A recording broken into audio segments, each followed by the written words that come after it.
Okay, so this first one here now says to factorize. So when they say factorize, what we're trying to do is figure out from both sides what is the highest common factor. Okay, so when you look at x and x squared, the highest common factor is what? What can go into x and x squared?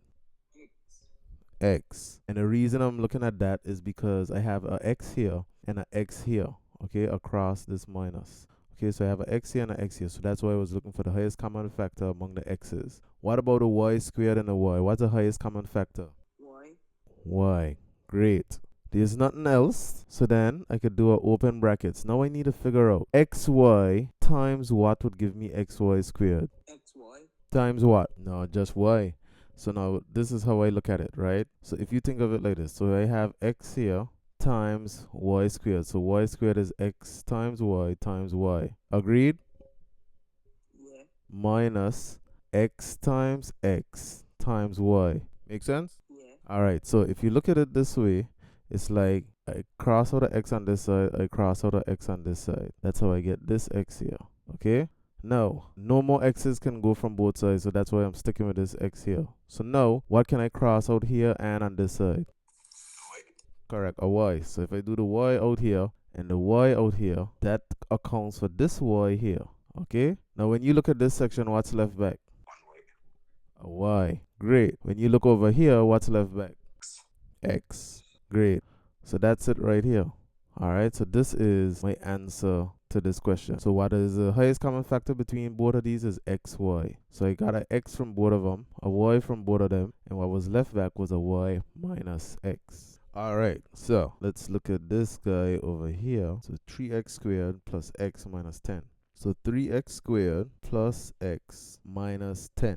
So once I look at a question that has this x squared, something x squared or x squared by itself plus x, and then we have a constant, I know that this is a quadratic equation. So this here is a quadratic equation. So quadratic equations are usually expressed as ax squared plus bx plus c. Alright, and usually the a represents the digit or the constant next to the x squared, the b represents the one next to the x, and the c represents the minus 10, which on a graph would be the y-intercept. So in this case, what would a equal to? 3, and b would be equal to 1, and c would be equal to what? Negative 10. Good. Alright, so in order to work this out, I use what you call the AC method. I like to call it the AC method. Okay, so what the AC method means, AC means A times C. So if I multiply A times C, that would be equal to 3 times negative 10, which would make my answer what? Negative 30. Good. Now this is a trick when it comes to AC method. The objective of the AC method is to split this middle expression here into 2.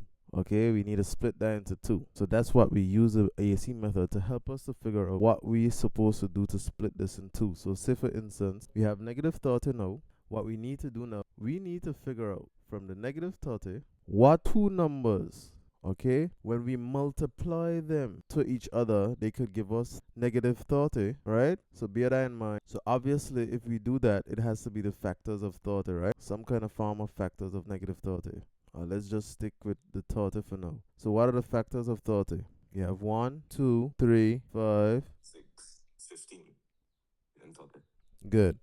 Now, if we want to get a negative 30, something times something, one has to be a positive, one has to be a negative, right? So I want you to look at these factors here. What two factors multiplied by each other could give us negative 30, right? So imagine, you could make some of these positive, one negative. But this is a key thing here. They multiply together to give you negative 30, but when they add together, they give you b, okay? So whatever these values are, once you times them, they give you negative 30. But once you add them, so let's call this a. So a times, let's say this times this, some number times some number gives you negative 30. But when you add those numbers, you get positive 1. What do you think those numbers would be? 5 and 6, correct. But remember, we got negative 30. The 6 is negative. The 6 out of 5. 5. I think 5. No? Right. Because remember, when we add them, it got to give us positive 1. So 6 times negative 5 gives us negative 30, right? And then 6 plus negative 5 gives us positive 1. Okay, so what we did here, just to go through it again, because this is the tricky part. Once you get through this, everything else is straight up procedure. So we found A, we found C, and we found B.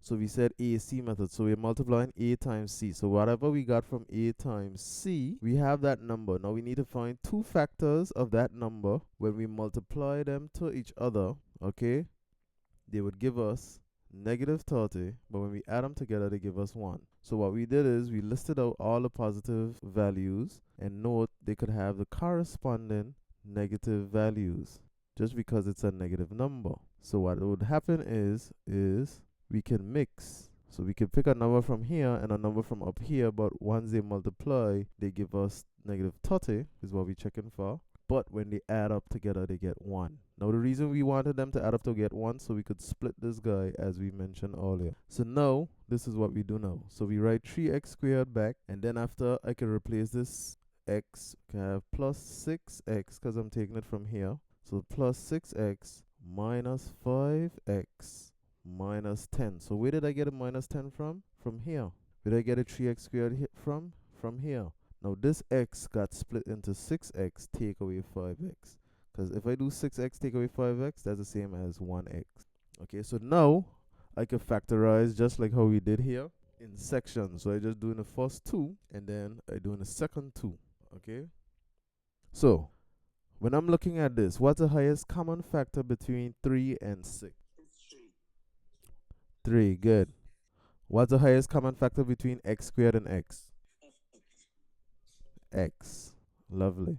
Okay, good. So now we have 3x times x will give us 3x squared plus 2.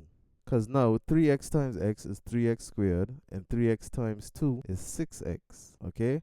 Now, the highest common factor between these two here would be minus 5. So then now I could say in here x again plus 2. Now notice how 2 of these is the same. So minus 5 times x is minus 5x. Minus 5 times positive 2 is minus 10, because a negative times a positive gives us a negative. Now notice how 2 of these here are the same. So just to color code it so you can see. So you see how these 2 are the same? This is the common factor between these two. So I could write back this x plus 2 here. So x plus 2 to represent this on both sides. Okay, I don't have to cross it out, but I'm just showing y'all to make my point. So what's left back here now? Tell me what you see left back. The negative 5. And what else? 3x. Correct. So we write them back. So we write 3x and this. And that's our answer to this question. Alright, so I want y'all to take this down. This is the process. This is something that you'll have to keep going through over and over just to get a hang of it. I'll send y'all one like that so you can keep watching as well too. Alright, so that's it there. So I'll let y'all try this first one, and then we'll go through it. So this is from the same year, May 2025. So let's see what y'all get for this right here. Alright, so y'all ready to try it? Alright, so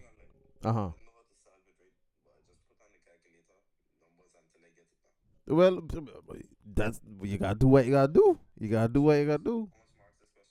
I think it probably was like 1 mark or something, 1 or 2 marks. I can't remember. So if you figure out what n is, you work it out. You keep pushing numbers until you do it. You know, that's how it is. Sometimes, you know, sometimes you gotta figure it out through a process, and other times you gotta just have to do what you gotta do. You know. All right. So let's look at this one now. So 4n divided by 4 to the power 3 equal 1 over 4. So with this, I see that this is divided, right? I'm trying to get this n by itself. So to get an n by itself, I need to isolate this. So what's the opposite of dividing? Multiplication. Good. So multiply to get rid of this little fella here. So this here times 4 to the power 3. Have to do it to both sides, times 4 to the power 3. So when I do this now, this is gonna cancel out. And then here now, if I do a quarter times 4 to the power 3, okay, that would give me 4 to the power of 2. Okay, because essentially, if I have 4 to the power 3, which is 4 times 4 times 4, and I got to multiply that to 1 over 4. Remember, this is over 1. A 4 here cancels out with this 4, so I'm left with 4 times 4, which is 4 squared. Right? So then now I have 4 to the power of n is equal to 4 to the power of 2. Now, this here, when we have this kind of speaks for itself now, right? So 4 squared is basically what? 4 times 4. Correct. And 4 times 4 is what? 16. Okay, good. So this is basically saying 4 to the power of something gives us 16. What would that be? 2. So that means n is equal to 2. Likewise, as you see here, there's a process that you use in additional maths and advanced maths, like A-level maths, where you would do something to both sides. But essentially, once you have the same base, meaning you see how you have a 4 to the n, 4 to the 2, it's like these 4's cancel out. So you're basically left with n is equal to 2. Okay?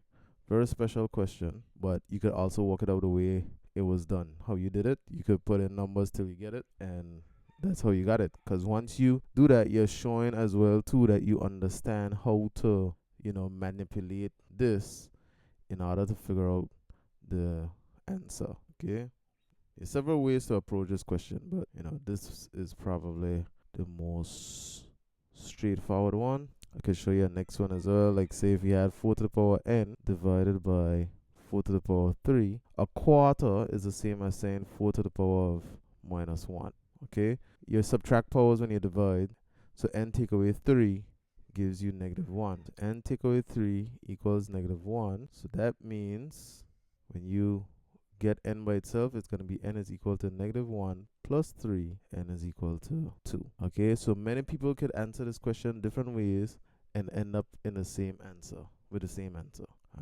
Alright, so let's have a look at this one and see what you can come up with. So remember, the area of the trapezium, they gave that to you. However, they want an expression, so they just want it in terms of algebra. So remember, the area of a trapezium, that comes on your formula sheet as well. So that is half a plus b multiplied by perpendicular height. Okay, so this represents the perpendicular height, and a plus b, those represent the parallel lines on the trapezium.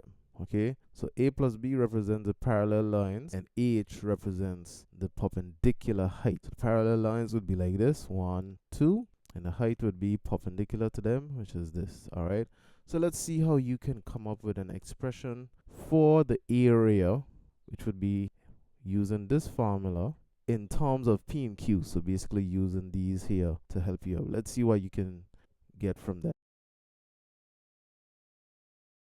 Alright, so it says right on the expression, so we have the area formula already, right? We say that a plus b has to be the parallel line. So that's 4p plus 3q. So I could say half, open brackets, 4p plus 3q, close brackets. And then I can multiply that by the height, which is 6p. Okay, so then now I can actually put this 6p close to half. So half times 6p times 4p plus 3q. Now, what is half of 6p?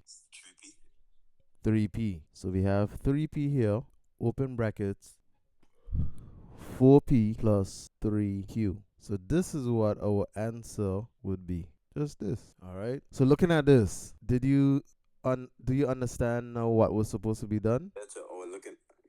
I thinking the P. I thinking 3 had the P too. I didn't know all of them was different. Yeah, all of them different. So then we got this here now. Alright. So the next phase is given that q equal 2p, determine the value of p. Now remember, they told us what this is equal to.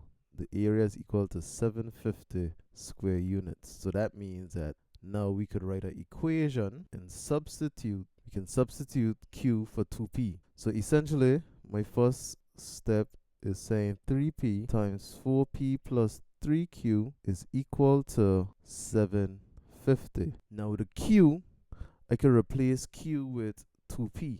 Okay, so where q is, I can replace it with 2p. So 3, replace that q with 2p, which is equal to 750. So then we'll have 3p, 4p, plus 3 times 2 is 6p, and that's equal to 750. So let's see what y'all gonna do to continue and solve that on your own. Let's see what you're going to do, and then after we go through it together. So let's simplify it, right? So we have 3p here, then 4p plus 6p is what? What's 4p plus 6p? 10p. 10p. So we're doing 3p multiplied by 10p, which is equal to 750. So essentially, this is 3p times 10p. What's 3p times 10p? 30p. Try again with a p. P squared, because p times p is p squared. So that's equal to 750. So how can we get p squared by itself? What can we do to get p squared by itself? We divide both sides by 30. So then we're left with p squared, which is equal to 750 divided by 30, which is 25. So what do we do now? What's the opposite of squaring p? Square root. So we square root 25. So p is then equal to 5. That's our answer. Alright, so I want y'all to go through this, write this down, just take this down, and then we'll go to the next paper. 2, question 2. Alright, so this here is something that we did some time back. So we call this the difference of squares, okay? The difference of squares. So what is that? So typically we have a squared minus b squared. So these two here are square numbers, meaning we could find the square root of this and get a whole value. And we have the subtraction sign, which in maths means, alright, so a squared take away b squared, so square numbers, and then we have the difference here. So when we have the difference of squares, the standard answer would be like this: a plus b, a minus b. So a times a in this sense, so we get a, and then the b here, a b here, b here. So we have the b here, b here. So a plus b times a minus b. If we had it as something like this, m squared take away 100, this is also a difference of squares. So the m squared, we'll have a m here, plus the square root of 100, which is 10, and then m minus 10. Alright, so that's how we factorize a difference of squares. So bearing that in mind, let's see how we all would factorize this. I give you 30 seconds. So essentially, this is just this boils down to identification. So once you see a question like this, that you can find the square root of the two sides and it has a minus in the middle, automatically you know that's a difference of squares. So let's see what y'all will put your answer for this one here. Alright, so tell me your answers for this now. So difference of squares with this one here, very simple. So I can find the square root of x squared, which is x, and the square root of 49 is 7. So then I could say x plus 7 times x minus 7, and that's my answer. Now just to show you, if we was to actually work this out and expand the brackets, we'll get back the same answer. So say x times x is x squared, x times minus 7 is minus 7x, 7 times x is plus 7x, positive 7 times negative 7 is negative 49. Now if you look at this, negative 7x plus 7x is 0, so that will cancel out, and we are left with x squared minus 49.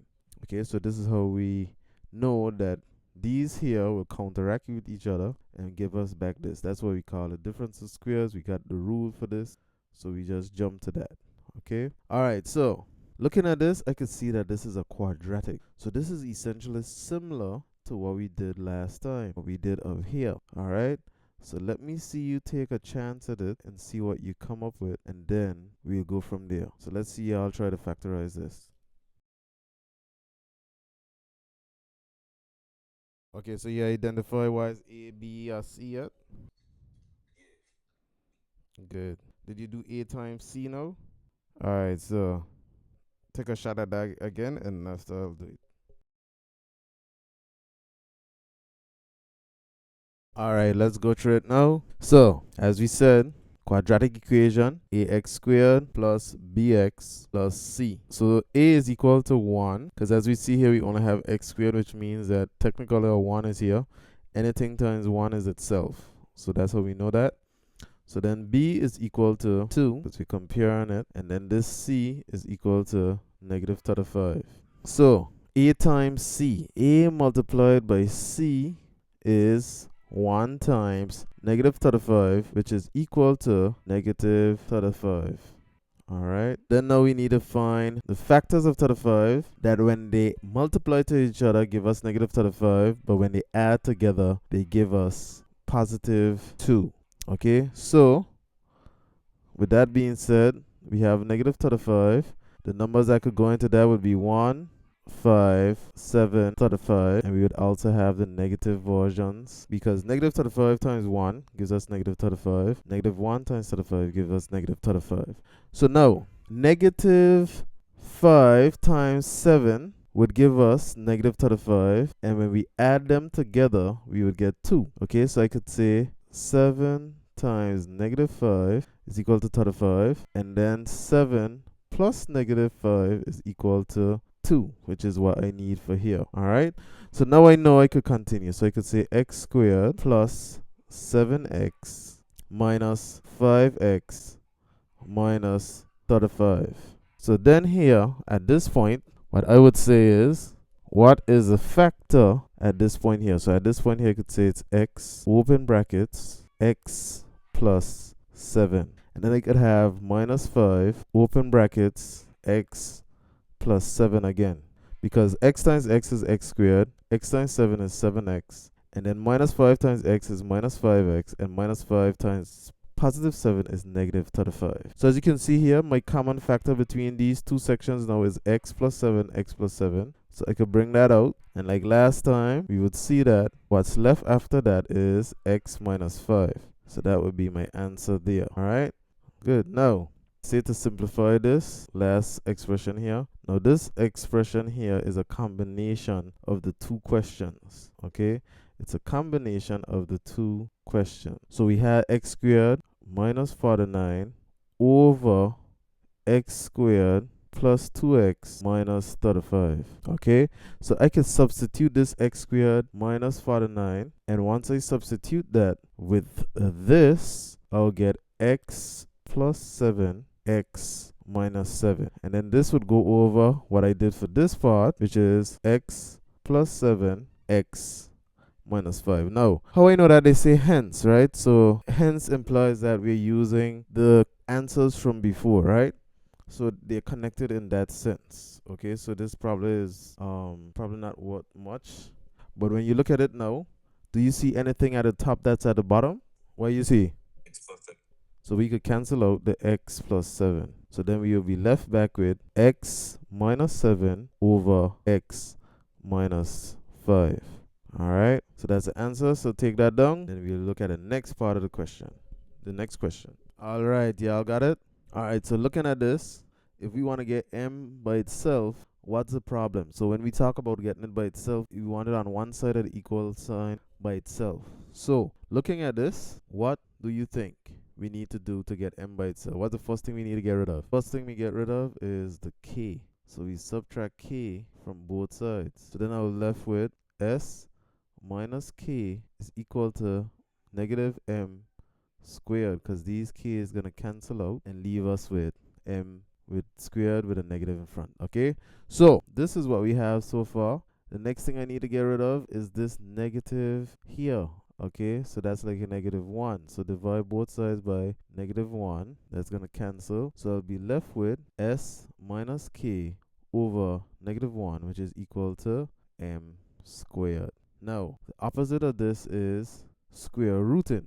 Opposite of m squared is square rooting. So then I'll end up with the square root s minus k over negative 1, which is equal to m. And that's your answer. Alright, so maybe you also did it differently. So some people might have tried to get the m squared on the positive side. So what that looks like is we add m squared to both sides. So then once you do that, it cancels on this side. So you'll have s plus m squared is equal to k. And then now, to get m squared by itself, I subtract s from both sides. So then once I do that, the s's cancel out. So I'm left with m squared is equal to k minus s. Alright, so then now what's going to happen is I have to find the reverse of this. So that's going to equal to m square root k minus s. So believe it or not, this here is the same thing as this. Now how do I prove that? So I could say s divided by negative 1 would have given me negative s, because a positive divided by negative is a negative. So I have negative s here, and then negative k divided by negative 1 is a positive, because a negative divided by a negative is a positive. So that would be plus k, okay? So likewise, I could now swap these around and it will look just like this. So it would end up being k minus s. So this was just to prove to you that this here is the same as this. So if you have this answer or this answer, you're fine, okay? Either one would work. So take this down, and then after we'll try the next question. Green balloons for her party. She buys more green balloons than red balloons, but must buy at least 15 red balloons. Each red balloon must cost 75 cents and each green balloon costs 50 cents. Let X and Y represent the numbers of red balloons and the number of green balloons, respectively. So X is for red balloons. So put it in color so we can see. X is for red balloons and Y is for green balloons. Okay, so bear that in mind. So write two inequalities in x and y other than x is more than or equal to 0 and y is more than or equal to 0. So these would always be my first two to write because they are the easiest one. However, in this question, they force us not to write this. So what we will do now is we try to assess. So let's go with the first part here. Lisa has 56 to buy a total of no more than 70 red balloons and green balloons. So can buy more than 70 red balloons and green balloons. So this here is important information for me here. So now we're just focusing on the number of balloons. The number of balloons. Okay, so number of no more than 70. So I could put here number of balloons. So number of balloons. So that means when I buy the total balloons, so x plus y, so x being the red balloons and y being the green balloons, these cannot be more than 70. So I have to say less than or equal to 70. Okay, x plus y is equal to or less than 70. Now we need to talk about the amount of money, because that's the next factor that we have here. Amount of money. So for every single balloon that is red, we have 75 cents. Okay, so I can put over here now 0.75 per red balloon. Every red balloon I buy is gonna be 75 cents. So if I buy 10 balloons, it's gonna be 10 balloons times 75 cents. If I buy 50 balloons, it's gonna be 50 times 75 cents. Now for the next one, how much does each green balloon cost? Lovely, 50 cents. I could say 50 multiplied by the green balloons would be the total I would get for those green balloons. So now, when I put all that money together, it cannot go more than $56 because she only has $56 to buy them. So therefore, what I would end up saying is 0.75x. So this would represent the total price that I pay for the red balloons plus the total price that I pay for the green balloons, and that must be less than or equal to $56. Okay, so this here is my second inequality. All right, so I want y'all to take that down. All right, so I'll go through this one with you guys. So given that y is inversely proportional to x minus 2. So when we say inversely proportional, we have two things. We have inversely and directly proportional. So directly proportional, we would have gone like y is directly proportional to x minus 2. So this is directly proportional. If it was inversely proportional like it is now, we would say this, but then we would put 1 here and put x minus 2. We always do it like this, the reciprocal of this. Because directly means they're like kind of on the same path, so to speak. But when it's like this, it's like one is a numerator and the next one is a denominator when you compare them across each other. So for this context, this is what we're going to be using. So we'll say y is inversely proportional to 1 over x minus 2. Okay, so I'm not worried about this part here yet because I need to figure out the formula for it. Now, whenever you get it like this now, to put it into a formula, you can use a constant of proportionality, which is a k, and it's going to be k multiplied by this. So in essence, you're going to have k here times 1 over x minus 2. Now, how this works out, this would just basically work out to k. So it's k times 1 goes at the top, and then at the bottom, it's going to be 1 times this, which is just x minus 2. So this is our equation. We need to figure out the value of k. And how do we do that? We do that by substituting these values here, because they gave us a value for x and y, which would go here and would allow us to find for k. So let's go to that section now. So we have our formula here. Now we want to determine the value of k, which is a constant of proportionality. So replace y with 9. So I could say 9 is equal to k, because I still don't know what k is, over x, which is 11, minus 2. Alright, so then I'll end up with 9 is equal to k over 11 take away 2, which is 9. So what can I do now? Cross multiply. I just put 9 over 1, because anything as a fraction is itself over 1. And I could say 1 times k and 9 times 9. So 9 times 9 is basically equal to k times 1. 9 times 9, 81. So I know that k is 81. So then my formula can be rewritten as y is equal to 81 over x minus 2. Okay, now this is where things get interesting. They say they want us to find the value of y when x is 29. So then what we can do here now is say solving for y when x is equal to 29. So in that case, we could say y is equal to 81 over x, which is 29, minus 2. So therefore, y is equal to 81 over 27. So when I do 81 divided by 27, I will get 3. Okay, so y is equal to 3. And that's my answer. Alright. So guys, I want you to take this down. And what I need you to do is just go over these questions, practice them over again, just go through them. You're going to keep practicing papers, keep going through questions. Sometimes you have to watch someone do a question and then you try it over again for yourself. And you try it over, not just trying it over, you try it over without looking. Okay, so what you're doing is allowing yourself to get into the concept of trying to solve the same problem that you know the answer to and going through the steps necessary to get there confidently without looking back. Once you do that, you start to repeat in your brain what is expected in the procedure. So then if you have to apply it again to another question, you kind of know what to do already. So that's all it is, guys. You got to practice. You got to keep going through questions over and over. Go through the topics, practice, focus on those topics, and keep going. All right. So once you got this done, you guys could go and continue to practice, guys. Don't stop. Go at it. You know we got our days left. We soon there. Next week, Tuesday. After Tuesday, paper 2 is out the way. Then we could just focus on ponging up paper 1. Alright? So this our goal here with the paper 2 is to get as much as we can. As much as we can. Just set your standard to get 80 something out of 100. Just take the challenge and push yourself to understand and learn as much as you can in the next few days. You got time to make things happen. Keep going. Don't give up.